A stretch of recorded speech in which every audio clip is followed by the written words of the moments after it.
Now, this may seem very simple. Buy support, sell resistances, right? Very simple idea, but you have to understand, when are you actually trying to buy supports? When are you actually trying to buy resistances? So we're going to talk about two things.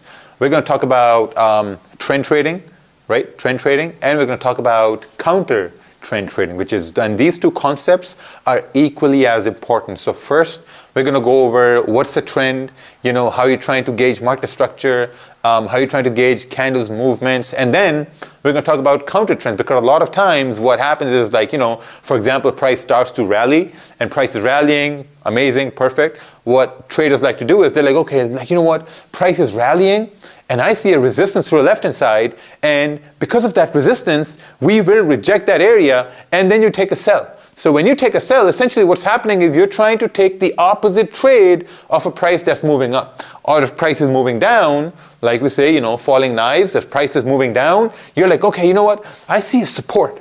And based on what I've studied is that we're reaching a support, there's no confirmation for buys, but I see a support, and I'm going to take a buy right there.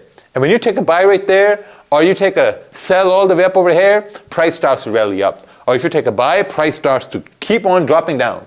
And this used to happen to me as well, because we're trying to counter trend. We're trying to catch that wick trade. We're trying to catch that perfect entry to have a winning trade. So we're going to go over that. First, we're going to go over trend trading. Next, we're going to go over counter trend trading. The concept is very similar, very simple. This is why it's a smart Raja concepts, very simple concepts. But the only issue is you have to wait for the candles to print the way you should have them printed, right? So let's talk about that. All right. So what's the basics of a trend? Now, a lot of people know this as well. A lot of people have even studied this through our live streams, through our videos on YouTube, stuff like that. But it's always a good idea to go over the basic concepts, because the basic concepts are something that build your foundation, and a strong foundation is what you need to be profitable in the markets, because guess what? Markets are not complicated. Markets are just as complicated as you're going to make them. So we're going to go over that right now. So the basics of a trend is this: price moves up, we create a high, price comes down, we make a higher high, price comes down, we make a higher high, and so on and so forth, right? That's how price moves. Now, when we're taking a look at this from a candle's perspective, right? What happens? You have a candle that prints bullish. Now you want the next candle to move up. Next candle should respect the low of the previous candle right over here. So now we have a higher low and we have a higher high. Now the next candle has to respect the low of the previous candle and continue to push up. So this is the basic idea of price moving up, making higher lows and higher highs based only on candles. Now, we're going to go into trend trading. If I can find my magic eraser right here. Okay, found it. Awesome. Now, trend trading is really simple. You identify the trend, and the way you identify the trend is basically you see where the higher time frames are moving. Now, let's say, for example, you're looking at the daily time frame, and the daily candle, you see that, we're pushing up over here. You're like, okay, daily candle has to move up. You look at the 4-hour candle, and, maybe the 4-hour candle is, somewhere situated like this. We have a candle like this. We have a 4-hour candle forming like this. And you have clean range to the left-hand side. And you're saying, okay, the 4-hour candle is also bullish because we're creating support. Okay? Now, the basic idea of trading a bullish trend is that you're waiting for price to create support. Make a note of that. To trade a bullish trend, you have to wait for price to create support. That support could be on the 4-hour time frame. That support could be on the 1-hour time frame, 30-minute time frame, 15-minute time frame supports. They are okay, but the problem with the 15-minute support is that the confirmation is weak. It's a weaker confirmation. So that's why we're looking at the, I would say ideally, the 30-minute time frame or the 1-hour time frame, right? So you have to look for supports on the 30-minute and a 1-hour time frame. Now, let's say that we are in a bullish trend, right? So we're going to remove this and we're going to draw up some proper examples right here. But this trend is also identified on the daily and the 4-hour. So if you have made up your mind that the 4-hour is bullish and there's a high probability 4-hour can move bullish, you have to wait for supports. The supports are formed on the 1-hour and 30 minutes. So let's say, for example, Okay, so let's say for example we have a bullish candle moving up. This is a 30-minute time frame, moving up, moving up, moving up. We are moving up right here. Okay, awesome. We moved up at this point. Now we have formed a resistance at a zone on the 30-minute time frame. Now, if you've gone through the section of zones and ranges, you may look at this and say, okay, you know what, Raja, based on that virtual class we did, prices at a 30-minute zone, and 30-minute zone is a very strong zone, so there's a higher probability it can go down. Why can't we take sells?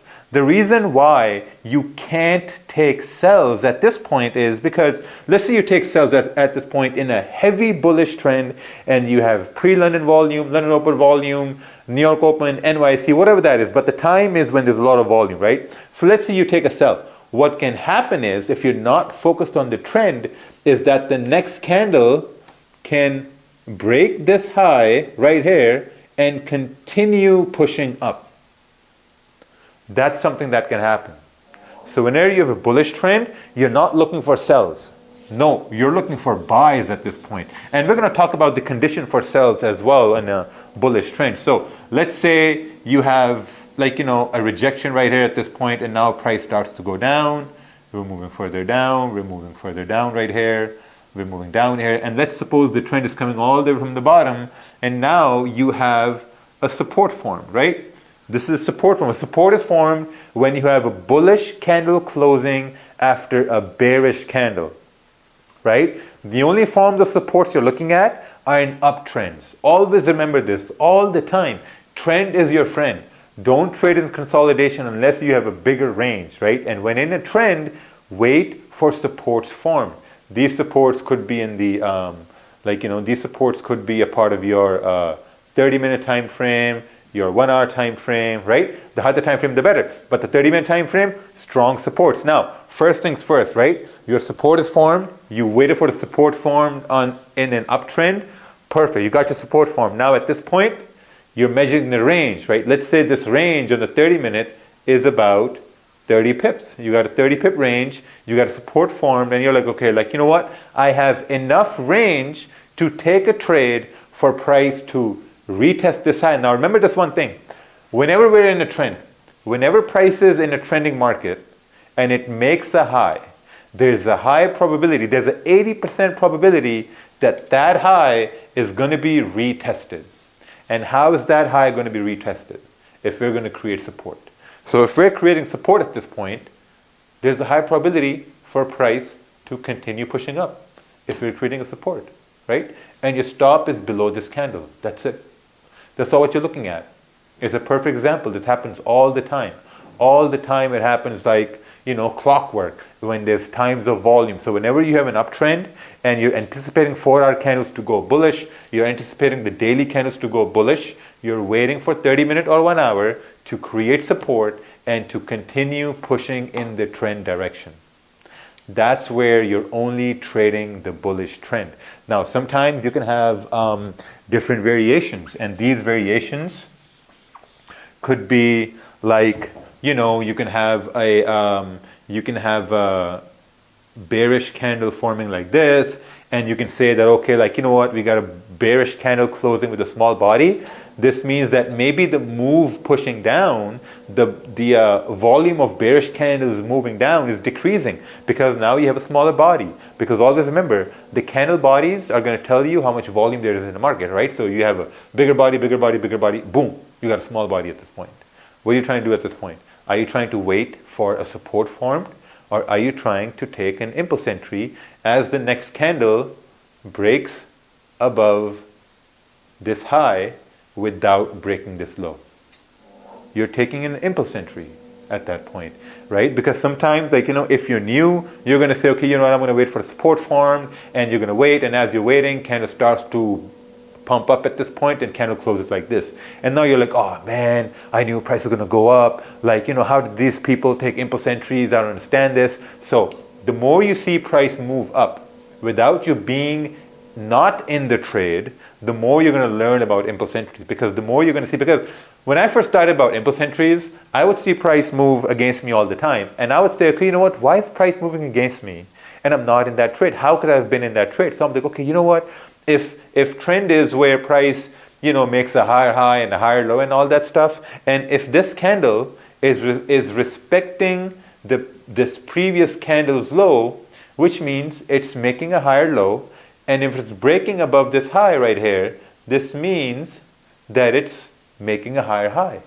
So if I can take an entry as it's breaking the high and have my stop below this candle or even this candle, maybe and if the trend is up and there's volume, maybe I have a higher probability of winning that trade with an impulse entry. Make sense?